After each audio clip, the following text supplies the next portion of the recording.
welcome back to yet another very exciting episode of the Friends Talking Fantasy Podcast. My name is Charles, and with me today, as always, is my lifelong friend and co-host, Dylan. I'm ready to get some fantasy pitched at me by my friend Charles. Off to a great start, yes, man. Going well. And I am ready to pitch some fantastic fantasy with my friend as well, Dylan, and not just any fantasy today. This is the continuation of Friends Pitching Fantasy Week, a very exciting time in the Friends Talking Fantasy world where we pitch books to each other to determine what we are going to actually read next on the show. The last episode, which probably aired on Monday, was Dylan's 3 pitches, then which I will have to pick one on Friday. Today, I'm going to pitch 3 different books to Dylan. He's going to have to pick one of those on Friday as well. Between then and now, there's going to be social media polls where you guys can vote on which one you'd like to see to try and sway us one way or the other. And so, as we move on from there, let us go ahead and get started with some of these pitches, Dylan. How are we feeling today? I'm feeling great, Charles. I am completely unsure what you're going to be pitching today. You did send me a list like weeks ago that was maybe like 10 books that you were considering. I've forgotten most of what was on there, and even if I remembered, I wouldn't know which 3 you had chosen to pitch at me. I'm just coming in ready for the pitches to wash over me. And isn't that how it should be, Charles? That is how it should be. I'm kind of curious to see how you're going to react to some of these pitches. You know, I'm taking some out of left field here. So I'm just going to go ahead and get into it. There is a bit of a theme behind my pitches, Dylan. I know you almost had a theme with yours, the theme being wings. So petty. You had 2 out of the 3 with wing in the title. But mine, all 3 have a much looser yet cohesive theme. Listeners won't know this, but have you happened to check a calendar today, Dylan, to see what day of the year we are recording on? We are recording on Friday the 13th, Charles. And of the spookiest month of the year, October. It is Friday the 13th in October, right? So how could I not bring to the table a trio of spooky, horror-leaning books for us today? And the funny part is we may not even get to these until November or December. But you know what? I'm pitching them now. It's probably the second spookiest day of the year after Halloween, right? It's Friday the 13th. So in October, which I feel like is even more spooky than just any other random Friday the 13th, right? So here we are. I've got 3 books ready to go. Shall I just reveal them to you now, Dylan? Reveal them to me and our captive audience. All right. My 3 pitches are Gideon the Ninth, The Locked Tomb #1 by Tamsyn Muir.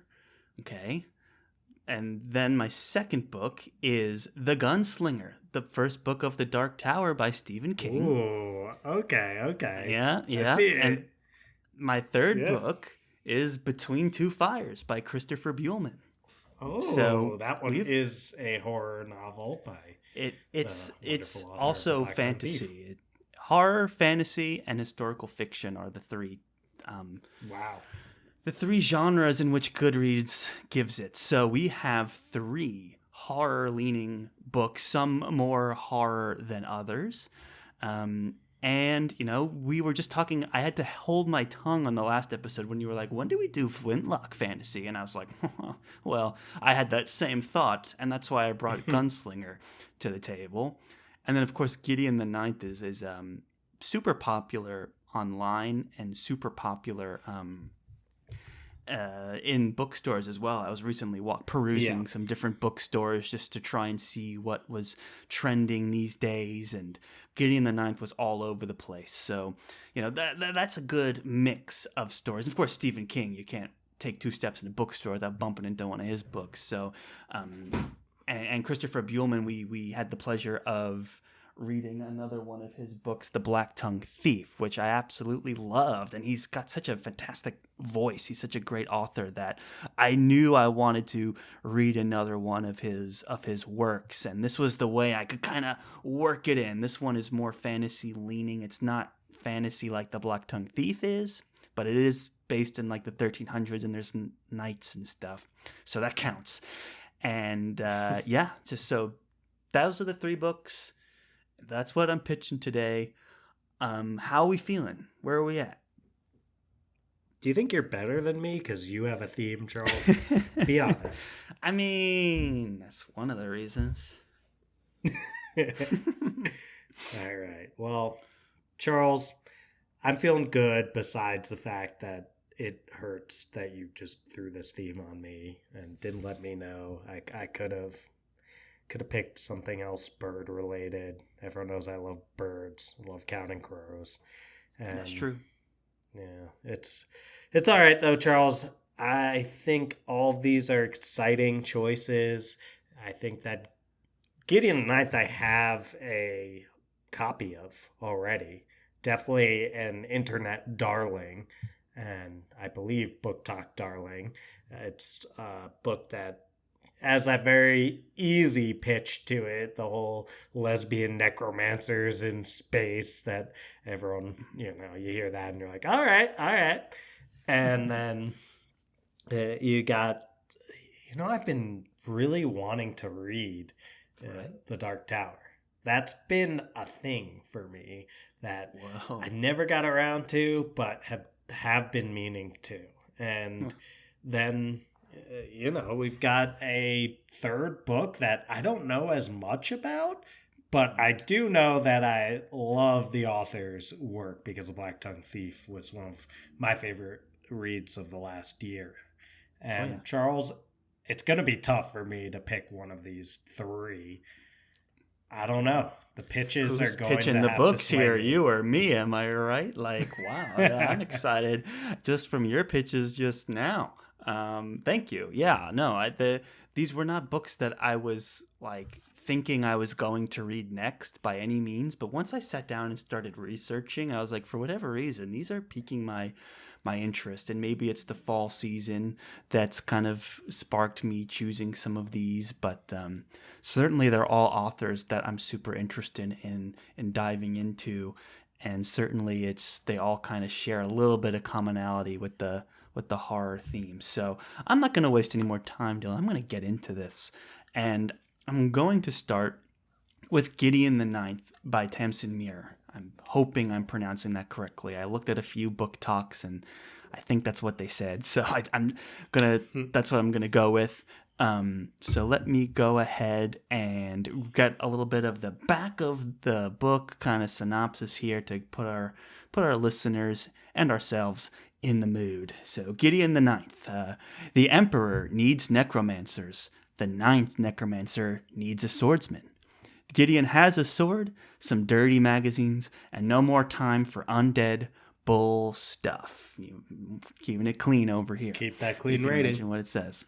Brought up by unfriendly, ossifying nuns, ancient retainers, and countless skeletons, Gideon is ready to abandon a life of servitude and an afterlife as a reanimated corpse. She packs up her sword, her shoes, and her dirty magazines. Again, that's twice now, they mentioned that. And prepares to launch her daring escape. But her childhood nemesis won't set her free without a service. Harrow Hark Nonadsimus, Reverend Daughter of the 9th House and Bone with Extraordinaire, has been summoned into action. The Emperor has invited the heirs to each of his loyal houses to a deadly trial of wits and skill. If Harrow Hark succeeds, she will become an immortal, all-powerful servant of the resurrection. But no necromancer can ascend without their cavalier. Without Gideon's sword, Harrow will fall and the 9th house will die. Of course, some things are better left dead. So, it's got a bit of humor to it, a bit of wit, a bit of edge, right? So, right away it's like, hey, this ain't your mama's fantasy book, like it's got that kind of vibe to it. Did we mention she has nudie mags or dirty mags or whatever? So yeah, the tone of it kind of struck me right away, and the way that it's kind of resonated with fandoms online. Like I know, like our fantasy has an ongoing like top books of the year, and it's way up there. Like it's in like the top 20 or something, top 25. So it's really high ranked right now. It is beloved. It's giving me the same vibes as Martha Wells' All Systems Red. In that it's like, here's a robot, she's like, this robot's a murder bot, but it loves watching cat videos, so it's like that kind of vibe. And when I was originally looking at this, my initial thought was, oh my gosh, this is going to be one of those books that makes me feel more cringy than haha, because sometimes when books try and be funny or relatable to like meme humor or internet humor in the modern age, there's a bit of a disconnect for me in tone and voice and stuff. So I'm always super hesitant to read books like this. But pretty much every review that I've read, which is mostly fan reviews, by the way, like a lot of people just coming out and writing or dying for this book, say like almost explicitly like, hey, they like this author does humor and they do like internet culture and all this kind of stuff really well. Like they go out of their way to mention that the humor is on point. So that got my attention because, as you know, I'm a big humor fan in fantasy, and I'm a big like action content kind of badassery kind of stuff going on. Where do you stand on dirty magazines though? That's a good question. I don't think I've ever owned one or like had one in my entire life. Something to aspire to. Yeah. I don't even know you would get one. If you told me to go out and buy one, I was like, what? Where would I go? I don't know. Do they sell them in like? You're resourceful. I'll figure it out. I think the lady doth protest too much now, Charles. Yeah. Seriously, where could I get one, guys? I have no idea how to get one at all. Like, geez, who even knows such a thing? I know nothing about this. Everyone should know I know nothing. Yes, I'm not as brazen as Gideon the Ninth, which I'm assuming is the person, right? Yes, Gideon. Yes. So that right away. And of course, it's got a bunch of awards as well. It was the Goodreads Choice Award back in 2019, both for Best Science Fiction and Best Debut Novel. It's was the 2020 Locus Award winner for Best First Novel, and it was also shortlisted for the 2020 Nebula Award for Best Novel, the World Fantasy Award, and the Hugo. Did not win, but it was definitely on the shortlist. In 2021, NPR listed it and this whole series as one of the 50 best science fiction and fantasy books of the 2010s, which is, why would it do that when it's the 2021? I don't know, but that's what they did. So we love that for them. There's also this, so it is not just beloved by fans, but it is beloved by critics as well. So you got to kind of see what the fuss is all about. And I compared it to All Systems Red, but also when you look at the what other people kind of frequently mention and read, you have Legends and Lattes in there, which is one I haven't read. It's more kind of that wholesome humor, cozy fantasy. I would much rather have the zombie horror stuff than I would have the cozy. So I think that's kind of two sides of the same coin in some ways. You have This Is How You Lose the Time War, which you had a lot of interesting things to say about, and Babel as well comes up. So lots of really it's an interesting mix of books for sure. But to me, it just seems like super fun, lighthearted, entertaining, full octane kind of story. It's got a little bit of everything. It's science fiction, but it's also fantasy as well. It's also horror. It's also LGBT. It's got it all. And did I mention that the author, Tamsyn Muir, she has become a best-selling author through this series. This was her first book, and now she is a best-selling author. And also, she's from New Zealand, so we have to like her. Yeah, that's kind of how that goes. I don't know if we we've famously ever went to read. New Zealand together, Yes, so climb Mount that Doom. we sure did. We climbed Mount Doom together. We did all kinds of fun stuff. We went to Hobbiton together, but yeah, it's just we love that New Zealand culture, and we're I gonna get a don't bit think of we've that as ever well. read a Kiwi author on I FTF before. I I think this would don't be a first. think we have. This would be a first, and I'm a big fan of New Zealand humor. The Flight of the Conchords, Taiga Oh Waititi, yeah. and all that. Who knows if that is just those guys or if that's kind of like New Zealand humor and culture. We'll find out if we just read more of them, and give more of them a shot. So that also, I don't know why that kind of further sold me on the book, but it did. And, it's like, oh, great, another British person wrote a fantasy book, fantastic. No, Take New that, British Zealand. people. Take that, British people. We got New Zealand is in the mix. And when New That's not Zealand is in nice, the Charles. mix, We have lots of British friends and fans. oh, for sure, for sure. I'm just having some fun, taking a few shots at the British. Okay, forgive me for that, but yeah, no, we love our British authors and our British listeners and all that, and we also love our New Zealand listeners, maybe even a little more. Like we say I we would love say you we're all equally, but overrepresented in New Zealand. Like, I not would that we hope. get that many downloads from New Zealand, but I would say we started getting downloads relatively early on from New Zealand, probably because we did episodes on like our trip to New Zealand, and they've stuck around, Charles. They've stuck around because we still probably get more downloads per capita from New Zealand than from England. Take that, England. Take that, England. Take that. And we love that about our New Zealand listeners. And I don't know. I'm just super, super interested in it. And like I said, it's being super supported in bookstores. Like I was in a Barnes and Noble the other day, and it's like, and all the mini collections and facing out on the shelves and this and that. And I also think there's, the third book and the final book in the series, Alecto the Ninth, is either just come out or is going to come out Electo? soon. Alecto, Wasn't Alecto. There was the Ninth? Nona the Ninth, I think, right? That was. Well, there's Alecto the Ninth is the Locked Tomb number 4, and it is Oh, expected to okay. come out on January 1st. So it seems like a rolling deadline here because some Yeah. things say it's coming out this fall, some are saying next year, but it is on the way. So it is highly anticipated, and the series is hot, red hot, and we could be, on the front of it and be ready to read this new release.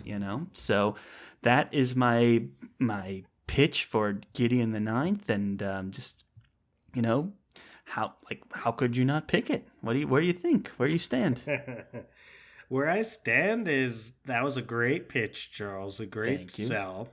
I think that this is one of those books that pitches itself to some degree, like I mentioned Yes. before. Not to take any credit away from you, Charles. The Kiwi author aspect of it certainly appeals to me. I actually didn't know that much about this book. Like the ratio of like amount of times seeing this book in places and hearing that it exists to actually knowing what it's about and understanding the tone of it or any of that, Right. way off from Right. where I'm usually at. I would say, yeah, just see it everywhere. And I'm like, only really knew the cover and the lesbian necromancers in space sort of tagline that people would throw around. And already that interested me. Like, very unique book. But hearing that it has a lot of wit and humor and possibly that classic New Zealand sense of humor that we love so much, like you mentioned, Fly the Concords. I mean, I have to think this is going to be a big contender. But then, Charles, you've got all these other great choices. The other two are going to I be do. awesome too. So you did not make this easy on me, but I would never sleep on Gideon the Ninth, especially when I think of how popular it is, how funny it is, how interesting and unique the concept is. I don't think I could go wrong if we end up going with this one. You cannot. That is well said, Dylan. I know this was this was the first book I had put on my list when I was thinking of things to read, and it was the first one I pitched today. So it's definitely a contender. But you know what else is a contender? The Gunslinger by Stephen King. I mean, this is a classic. I don't know how deep into this I need to go, but I'll do my best. I'll give it a full honest pitch, just like all the others. The Dark Tower #1, it's called The Gunslinger by legendary author Stephen King. I'll do a little bit of the... I know you have, because I remember back in high school when we had to do book reports, I remember, we were sitting close by and you had decided to read it, and you pulled it out of your book bag, and it was like, 4 inches thick. Like, it was massive. And let's just say, listeners at home, that Dylan was not known for diligently completing homework assignments, So I was like, I just remember thinking, there's no way this man is going to read this book. There is just no way. But how far did you get into it, Dylan, for your school project? Okay, this was a while back, and Wikipedia was less established at this point. So first of all, I just totally forgot that this assignment existed until shortly before the essay was due. So I had no chance of reading all of it before that. And then I looked up, can I find the Wikipedia summary of this famous Stephen King book? Mm-hmm. No, I could not at that time. Speaks to the time we were in. Then I looked up the old movie, not the new one, but that like old weird version of it, like this little weird looking Pennywise coming out of the sewer. And I was able to find a summary of that movie, which I'm given to understand has a lot of differences from the book. But luckily, Mr. Miller, I don't think, had read it. So I wrote the essay based on the summary of the movie on Wikipedia. There you go. And I did quite well, for the record. And I mean, you always did somehow. You pulled it out. But yeah. That's the connection. That was also the essay with the footnotes. Like, Mr. Miller got really into the idea that like footnotes were really important. Like, he heard from someone who was in college, like, oh yeah, like all the professors are making us do footnotes. And then Mr. Miller told us, like, oh, in college you're gonna have to write tons of footnotes. So he made us write like a minimum number of footnotes. So I remember I had footnotes in that essay as well. Yeah, right. Just like flip to a page, pull a quote, that's it. I think the only Stephen King I've actually ever read is the short story Shawshank Redemption. I don't think we read that in Mr. Miller's class as well. Yes, which was also in Mr. Miller's class. And I've also seen the movie. And of course, The Shining is probably one of my favorite movies of all time, Stanley Kubrick, which was a book from Stephen King that I have not read, but I understand they're very different. And I've seen a lot of other Stephen King movies and shows and stuff, but I don't think I've read anything besides that one short story. So this would be kind of an interesting... You should check out the Wikipedia summary of the old movie. Of the movie, right? That's the old some of movie. His finest... Yeah, the TV that's some of movie. his finest work. I'm sure it is. I heard King wrote the Wikipedia summary himself. That would make sense, but... here's the synopsis of The Gunslinger and why we chose this one specifically. I think this is really his only foray into, like, at the time anyway, he's written a million bajillion books, so who knows, it's possible, but this is his big fantasy story, right? So in the first book of this series, Stephen King introduces readers to one of his most enigmatic heroes, Roland of Gilead, the last gunslinger.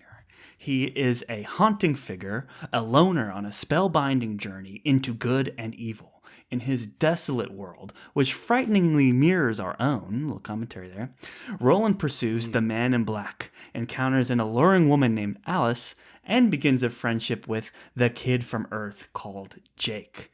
Both grippingly realistic and eerily dreamlike, The Gunslinger leaves readers eagerly awaiting the next chapter. That's an interesting back of the book. It's like when you become so legendary that the back of the book doesn't even summarize the book as much as it's like, this was the first one that he wrote back in the day. You're like, ooh, we're getting a little bit of myth. Yeah, exactly. So, yeah, we were just talking about how we never really read Flintlock on the show either. So here we go. Some Flintlock right here, some OG stuff even from Stephen King.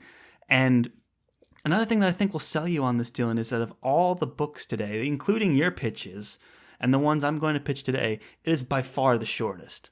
By far, 231 pages is like the latest edition of paperback. I think originally these were a couple different short stories that were reworked into a first book of a series. And then, of course, Stephen King, he's very prolific. He's written a bunch of books in this series. And there was a huge blockbuster movie called The Dark Tower that came out several years ago that I think is not this story, but it's these characters in this world. It's a different time period than this book in particular. But, there's always potential to read this and go on to watch that. The movie got like mediocre reviews, which I think is it would be funny to watch. And wonder how the Wikipedia summary to that movie is. And now you're talking. Now you're talking. Now we just read the Wikipedia. You've got me interested now, Charles. Right? So, yeah, I mean, it's, how could we not? Legendary author, legendary series. Again, it still charts really highly on fan rankings of top fantasy series of all time. It's always in the mix, near the top. So I don't know how we couldn't go back and read this. I think it's one of those ones, we're always fascinated by the history of fantasy. To me, this sits in a really interesting place because here you have a famous horror author who dabbled in fantasy, and it's like a Flintlock fantasy, and it's also super, super popular. It seems like a interesting standout book along the timeline, right? Because when did this book first come out? 1982. So that's relatively on the older side for books that we read. We read a lot of the classics and whatnot, but rarely do we get throwbacks into the 80s, right? And so it'd be super interesting to dive into it and see what it's like. This is a different conversation and a different kind of book than we've had in a long time. And I know you're a big Stephen King fan. You love those summaries. So hey, why don't we give if the summaries are good, the whole book's got to be pretty excellent. So there we go. That's my pitch for The Gunslinger, the first book of The Dark Tower by Stephen King. Well done, Charles. I first became familiar with this series via whenever you're on Our Fantasy or somewhere else and it's like, what's the best opening line in fantasy? Ooh. Which is a question that gets asked probably once every couple months on there. And it's mostly the usual suspects that show up. Mark Lawrence, friend of the show, often gets on there. We know the classic Red Sister line, and he has a bunch of great ones. But one that is always on there is the man in black fled across the desert, and the gunslinger followed. And that's pretty cool. I love a great opening line. And this one, it just immediately puts you right there and raises all of these questions, creates this mystery around these characters. And I've always been like, I really need to read that. But for some reason, I'm like you, Charles. I don't really read a lot of Stephen King. Weirdly, I've read his nonfiction on writing book, but I haven't really read his actual fiction that he's famous for, which is kind of embarrassing. It's mostly because he tends to get shelved in that horror genre rather than the fantasy genre that I think, even though that line can be arbitrary at times. But yeah, we've got a really interesting series. We've got a series that I understand has 8 books in it. I think that's what I saw. 8 novels. I mean, it's a big series. Granted, the books are, this book is 231 pages, right? So who knows? All those books together could be less than one book in the Stormlight Archive. It's 4,250 pages, according to the Wikipedia summary. Okay. Yeah, That's a lot. I'm where I need to be right now. I'm in my sweet spot. I'm reading Wikipedia. You're locked in on the Yeah, Wikipedia summary. right. There you go. Yeah. So it says it's 8 novels that comprise 4,250 pages. That's a lot. So you're imagining us here just committing to the first book? Yeah, just the first one. I'm hearing. Yeah. Do you have a sense how is this a complete story, or am I gonna be like, oh, I need to read 4,000 more pages to. I mean, this isn't Mr. Miller's English class. I'm not quite ready for that level of commitment. But maybe when I read it, I will be like, oh, I actually am excited to read the next 4,000 pages.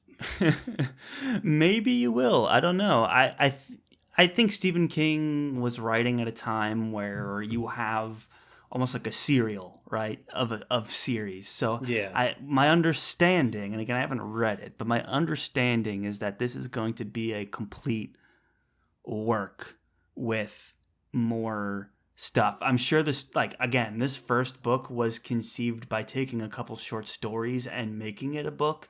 So I'm sure, like, the actual story of the Dark Tower will grow and progress later in the series. This is only 200 pages of a 4,000 page work, so there's certainly more to do.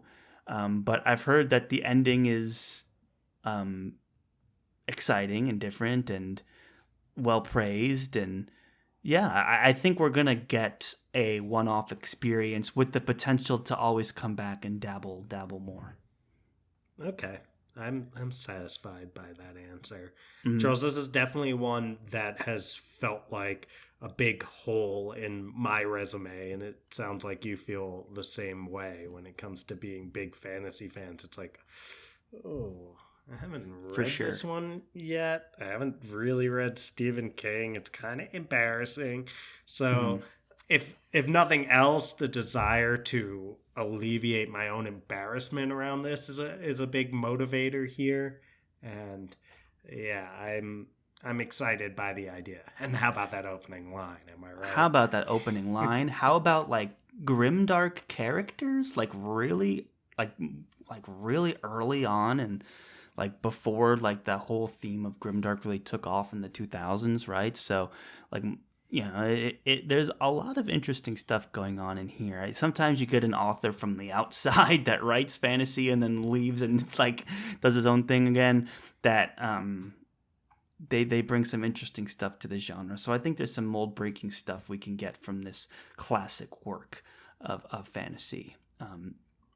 So that is the Dark Tower series, but we've got one more pitch to go.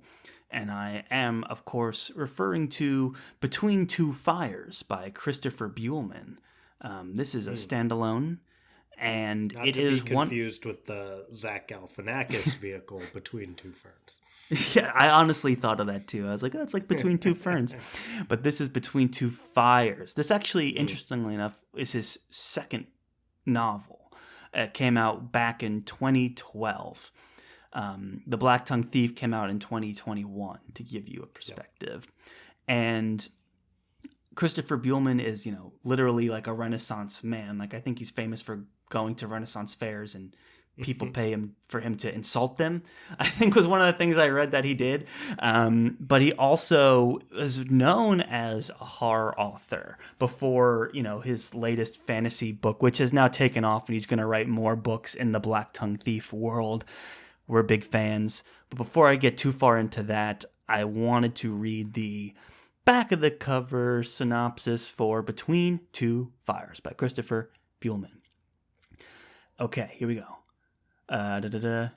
Christopher Buehlman invites readers into an even darker age, one of temptation and corruption, of war in heaven and of hell on earth. And Lucifer, quote, "Let us rise against him now in all our numbers and pull the walls of heaven down." The year is 1348.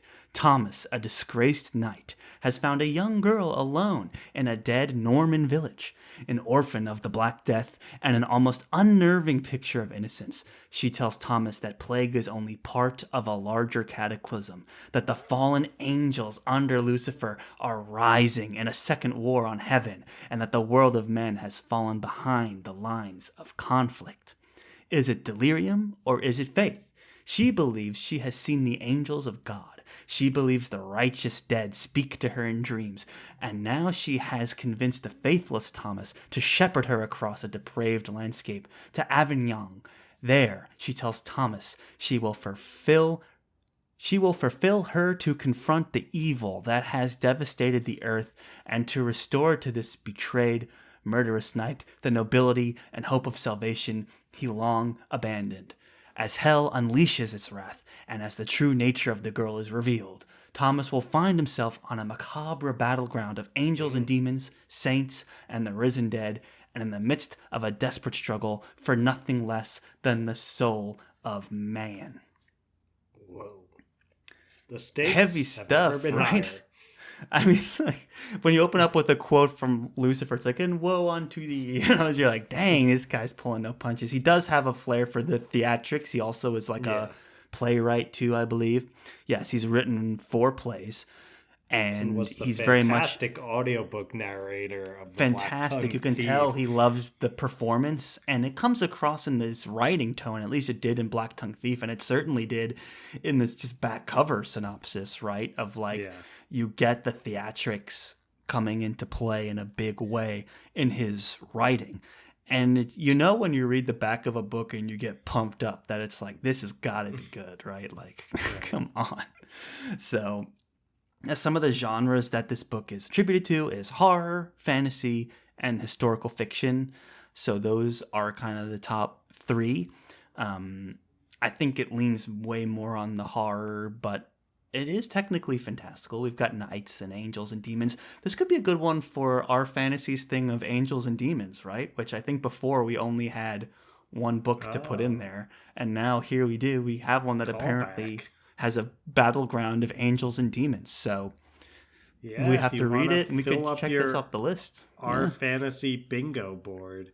We did That's a whole a tough episode square. recommending. I remember I can't even believe you recalled that there was an angels and demons. I didn't until literally as I was saying angels and demons about 4 times, and then I was like, wait, I've said that. Yeah, I have a vague memory when we're recording that episode recommending books for that square where, what do we recommend? Good Omens? I think right? Mm-hmm. We were like, okay, well, that's the only book we can think of. And if you've already read that, you're in trouble. Too Good bad. luck. Too bad. But this could be a contender for that. I think would be a great slot.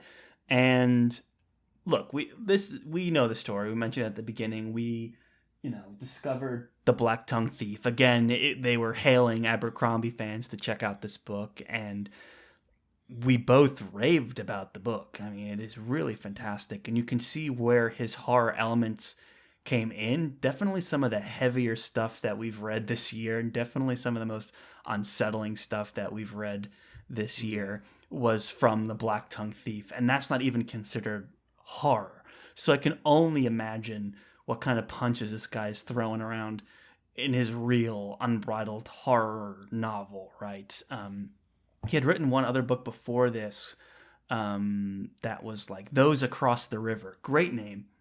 And it's supposedly a genre-bending Southern horror, which also super interested me. But I picked this one because it's fantasy. I had a harder time justifying picking a Southern horror in the more contemporary setting when there's a book with a knight and angels and demons and stuff also in the collection. They're not connected. Normally I like to read an author from beginning to end to kind of see their progression, but we're kind of going all over the place with Buehlman. But I'm okay with that because he's super talented, and then you see him on Twitter. He's always super witty and then fun, and he narrated the audiobook, as we mentioned. He put on this accent, and he didn't get old. He sold it for the whole 9 hours or 12 hours, however long that book was, and he rocked it. So I know he's going to bring an unbridled amount of creativity and theatrics and heavy themes and imagery into this story, and the concept of a knight and a young girl, I mean, classic. And then you've got the angels and demons and the god stuff. Somehow this biblical god stuff combined with his theatrical tone just to me seems like such a really winning combination. It's like his writing, I'm sure his prose is going to just go off the charts in this one. So I am super excited to read it. In terms of reviews, it's gotten a lot of very good reviews. Christopher Buehlman's really trending lately. He's been very, very popular. But, he's got about 13 or 14,000 now ratings, 4.26 on Goodreads. That's pretty good, especially for it being an early work that's coming up on, 11 years old now. So it's pretty wild. But, I think of all these books that we've pitched, this one gets me most excited about just the quality of the writing. That's what really is drawing me to this one. Not to say the others can't write. I mean, they're both best-selling authors, but there's just something about the attention to the theatrics and the performance that Buehlman just nails that always lures me in. I've been wanting to pick up more Buehlman for a long time, pretty much since we read it in like January or February, late January, early February, we read that book.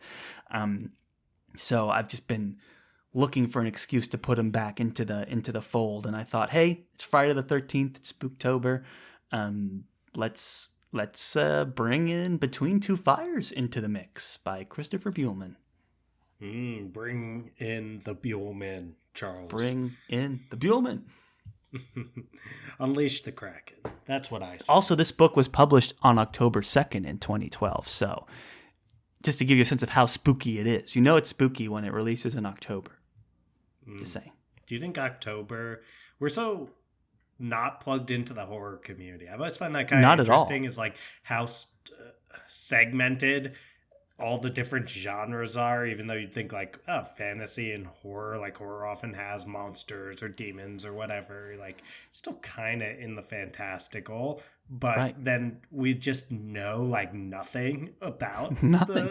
And we've said we never read Flintlock. Now it's like we've never read horror either. Yeah.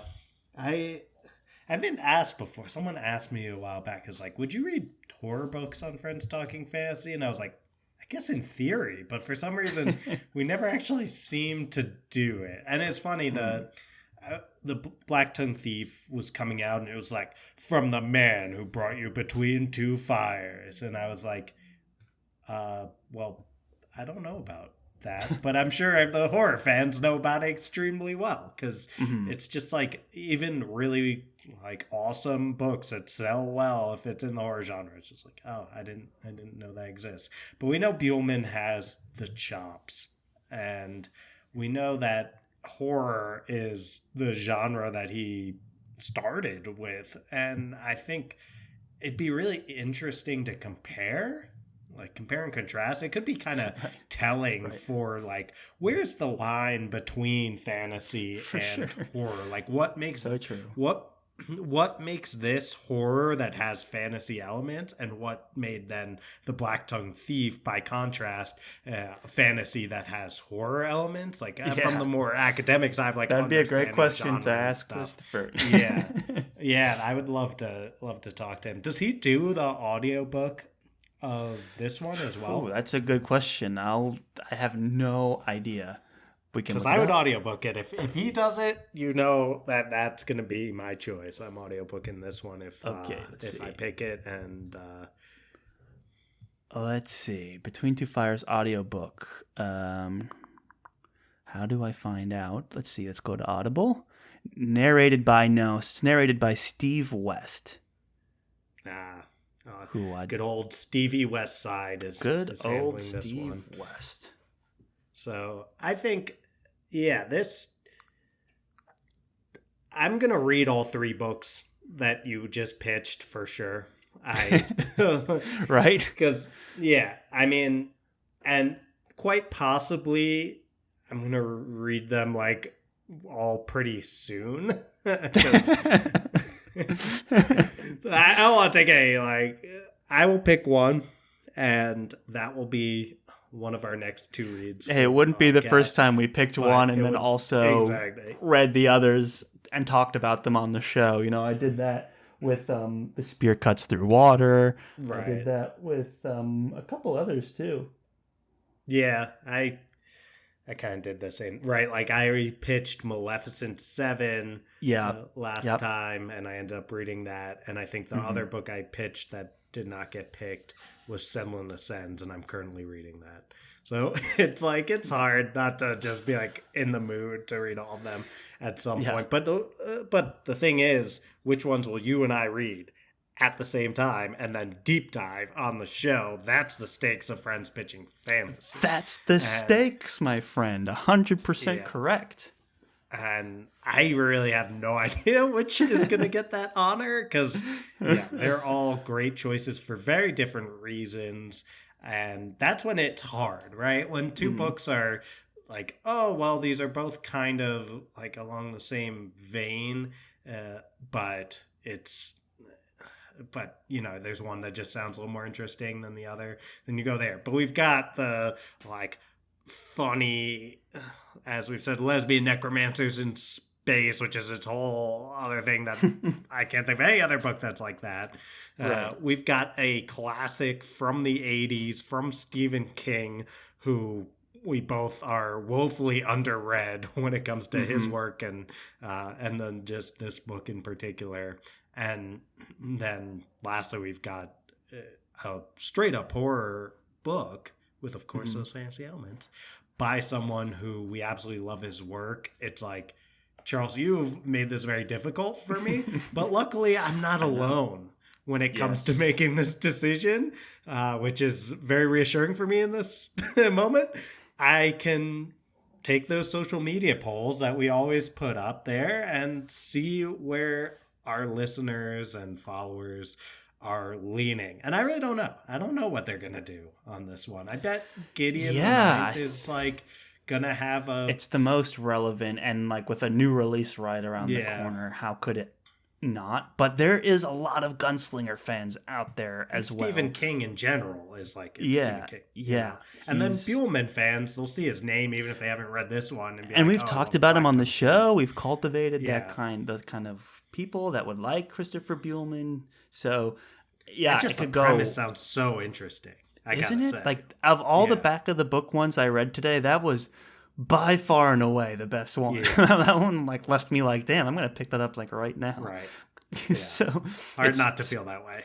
Hard not to feel that way. And that's the great thing about Friends Pitching Fantasy. It's gotten me so excited about all these different books where, you know, when you come towards the end of reading a whole bunch for the show, it kind of feels like you burn yourself out a little bit. And then this series just, boom, ignites that fire up again. I feel like I'm between some fires right now, between your pitches and my pitches, and I'm just ready to go. But we have to wait, don't we? We do have to wait. That gives us time to consult with you, the wonderful listeners. I'm gonna have trouble on this one. I don't envy your choice. Even you, like at the end of my episode, you did pick one book that you were like, I don't think I'm gonna pick this one. Yeah. It's gonna take some serious fan response for me to consider picking it, but yeah. Yours. But I don't even have one like that. I know. Why'd you do this? I know. These are 3 great books for, you know, it's the beauty. That's Friends Pitching Fantasy right there. So, nothing but promises here. So I think all it's left to do is tell the folks how they can go and vote and help you make this choice, put their influence on the show while they can. You know, now is the time to go and say, no, don't read Gunslinger, read Gideon the Ninth, or no, Christopher Buehlman. Now's the time. I know I'm going to cast my vote, but I just have to figure out what it's going to be. I don't even know what I would pick. You're going to vote?